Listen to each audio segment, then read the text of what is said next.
hemşerilerim, değerli soydaşlarım, bugün bir videoyla yine karşınızdayız. Biliyorsunuz bundan bir hafta önce bir video yaptım. Bu videoda İbrahim ve kardeşi Şahin ve Hitem'i konu almıştık. İbrahim kardeşimiz bize sosyal medyadan ulaştı. Bir fotoğraf gönderdi. Adil amca bizi Türkiye'ye geçirir misin? Bizim annemiz Türkiye'de diye İbrahim'in bir videosunu çektirdim ve bu videosunu montajlayıp haber yaptık. Bu haberimiz de çok şükür Türkiye gündemine, bütün haber sitelerine, bütün haber sayfalarına düştü.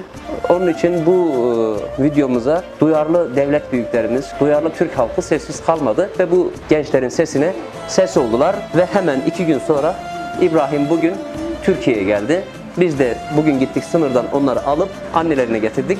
Annelerine güzel bir sürpriz yaptık. Annesi kapıda onları görünce hem duygulandı, biz duygulandık. O ağladı, biz de ağladık. O yüzden İbrahim'i annesine kavuşturduk. Çünkü İbrahim'e biz bir söz verdik. İnşallah seni annene kavuşturacağız dedik. Ana vatanına da kavuşturacağız dedik. Çünkü İbrahim hem bir Türk milliyetçisi, hem bir Türkiye sevdalısı, hem de annem diyordu. Biz de annesine onu kavuşturduk. Şimdi bununla bitmedi. Bir video yaptım, az önce paylaşmıştım. Bugün içinde paylaştım. Bir video daha yapayım dedim. Onu da şunun için yaptım. Çünkü bu gençler buraya geldi, annelerine kavuştular, tamam, ama burada nasıl geçimlerini sağlayacaklar, burada hayatlarını nasıl idame ettirecekler, onunla ilgili bir çalışma yaptık. Bu çalışmamıza da duyarlı iş adamlarımız, duyarlı Türk halkı sessiz kalmadı ve bizlere yardım yağdı. Onun için bize başta Avrupa'da yaşayan Türkmen soydaşlarımız var, Suriyeli Türkmen kardeşlerimiz var. Avrupa'daki Suriye Türkmenler Derneği ilk önce bu gençlerin sesine kulak verdi ve ilk önce dedi biz bunlara bir sandalye alalım dedi, elektrikli sandalye. Sağ olsun derneğimiz Şahin'e bir tekerlekli sandalye aldı. Bu tekerlekli sandalyeyi bize Avrupa'daki Suriye Türkmenleri Derneği Şahin'e hediye etti. Özellikle Şahin'e hediye etti. Biz de gittik şimdi. Hemen onları getirdik sınırdan ve biz gittik arabalarını hemen aldık geldik.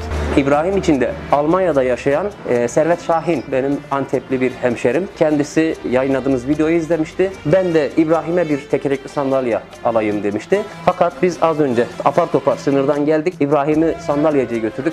İbrahim hiçbir türlü sandalyeyi kullanamadı. Çünkü bedensel engelli olduğu için hiçbir şekilde arabayı kullanamadı. Ve bunu kullanamaz bu çocuk diyerekten biz de vazgeçtik. Yani İbrahim'e bir sandalye almaktan vazgeçtik. O yüzden bize Servet Yılmaz'ın göndermiş olduğu bir para vardı bu sandalye için. 500 euro bize bir para göndermişti. Ben de huzurunuzda bu parayı Türk parasına çevirdim. Avrupa'daki Suriye Türkmenleri Derneği bir sandalye aldı. Ondan da üzerinden biraz artan para oldu. Toplamda 5.000 lira parayı burada annemize uzatayım.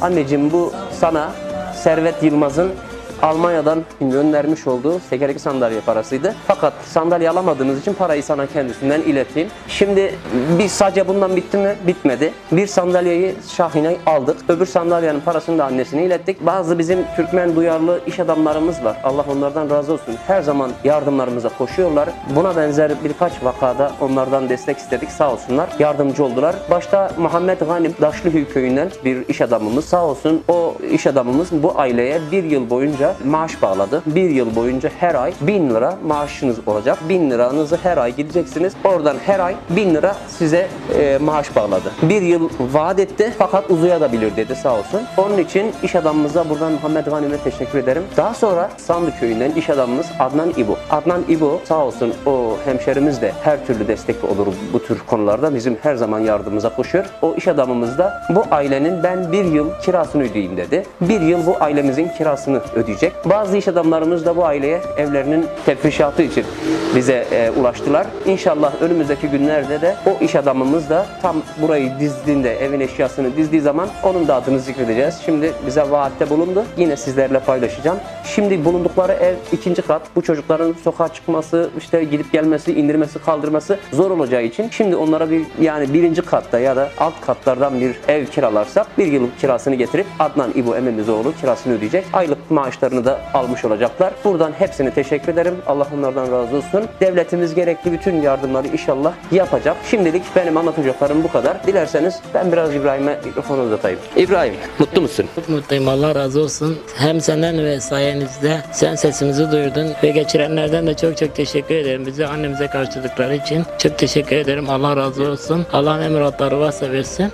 Türk halkına, Türk ailesine, Türk milletine, bayrağıma Allah zarar zeval vermesin. Allah dimdik ayakta durmayı nasip etsin. Amin. Ben 3 bayram oldu.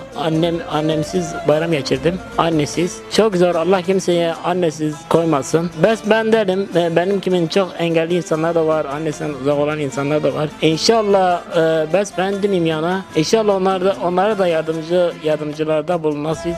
İnşallah onlar da yana çok anasından ayrı kalanlar da var. Vatan sevgisi, ana vatana sevgisi, bunlar gelmek isteyenler de var. İnşallah onlar da kavuşurlar. İnşallah onlar da ana vatanın kokusunu, bayrağını, şanlı bayrağı Allah görmeye nasip etsin diyorum. Amin. Teşekkür ederim İbrahim. Allah ne muradın varsa dedin. Allah senin de ne muradın varsa versin.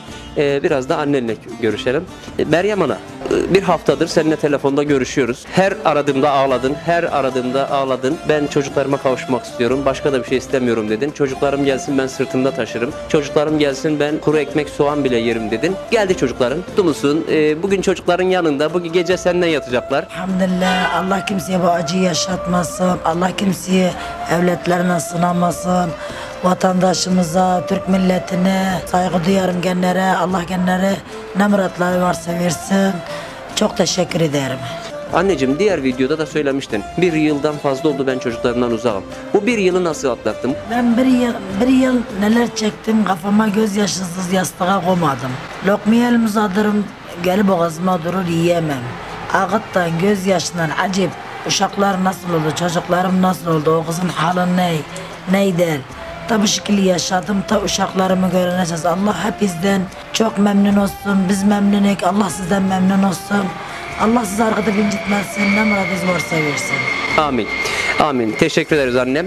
Şimdi bu öbür videoda da konuştuk. Fakat şimdi seninle ilgili çocuklarına tekerlekli sandalye almak için bu hemen sizde sınırdan getirdik çocukları ve gittik sandalyesinin birini aldık. Gönül isterdi ki İbrahim'e de sandalye alalım ki senin yükünü biraz hafifleştirelim ama İbrahim maalesef beceremedi, kullanamadı. O yüzden onu alamadık. Peki buradaki bu sizlere vaatte bulunan işte bu sizin maaş bağlayan iş adamımıza, ondan sonra bir yıl kiranızı ödeyecek olan iş adamlarımıza neler söylemek istersin? Onlara da Allah yaşlarını uzun etsin. Allah genel kazadan beleden esirgesin. Çok ellerine sağlık. Çok teşekkür ederim.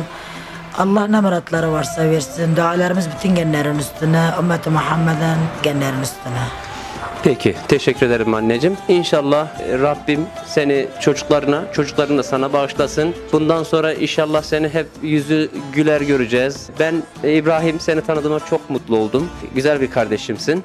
Şahin pek konuşmayı sevmiyor. Onun için Şahin'e mikrofonu uzatmayacağım. Buradan tekrar bütün devlet yetkililerimize, sesimize kulak veren bütün basın camiasından olan arkadaşlarıma teşekkür ederim. Onlar çünkü haberimizi gündem etti. Soydaşlarıma, Türkmen kardeşlerime, bundan önceki yayınladığım o videoda gördüm ki biz hakikaten tek vücuduz, tek milletiz. Yani Suriye Türkmenleri, Türk halkı neyse biz de oyuz. Bizim ayrımız gayrımız yok. Bu çocukların sesini duydular. Paylaşımlarda, yorumlarda gördüğüm zaman inanın çok gururlandım, çok duygulandım. Herkes bugün bir hemşerim 50 lira para göndereceğim ben dedi. 50 liram var dedi. Çok duygulandım. Yani bir 50 lira göndermesi bile inanın bu benim de bu çorbada tuzum olsun demesi.